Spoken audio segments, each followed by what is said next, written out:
నమస్తే తెలంగాణ పత్రిక విలేకరు మిత్రులు దేవాజీ గారు అనారోగ్యంతో బాధపడుతున్న సందర్భంలో సామాజిక మాధ్యమాల ద్వారా మన తెలంగాణ పత్రిక మిత్రుడు కనుకుంట్ల శ్రీనివాస్ గారు దాతల సహకారం కోరుతూ వారి కుటుంబ సభ్యుల యొక్క ఆమోదంతో సోషల్ మీడియాలో పోస్ట్ చేయడం జరిగింది.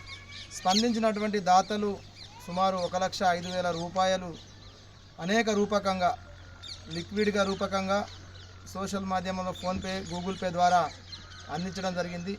ఇటు రూపాయలను నేటి తేదీ రోజు కుక్కుడ గ్రామంలోని ఆయన నివాసానికి వచ్చి గౌరవ పెద్దలందరూ మరి కొంతమంది దాతలతో సహా ఈ 1,05,000 రూపాయలను దేవాజీ గారికి అందించడం జరిగింది. ఈ సందర్భంగా వారి కుటుంబ సభ్యులు ఈ దాతలందరికీ కూడా ప్రత్యేకంగా ధన్యవాదాలు కృతజ్ఞతలు తెలియజేస్తున్నారు. మరియు ఈ కార్యక్రమాన్ని నిర్వహించినటువంటి కనుకుంట్ల శ్రీనివాస్ గారికి అభినందనలు తెలియజేస్తున్నారు. సామాజిక సేవా దృక్పథంతో ఒక సాటి పత్రికా మిత్రుని యొక్క ఆరోగ్య స్థితిగతులను తెలుసుకొని ఆయన కోసం ఆరాటపడి ఆర్థిక నిధులు సేకరించినందుకు కుక్కుడ గ్రామ ప్రజలు పెద్దలు అందరూ కూడా ఆయనకు అభినందిస్తున్నారు.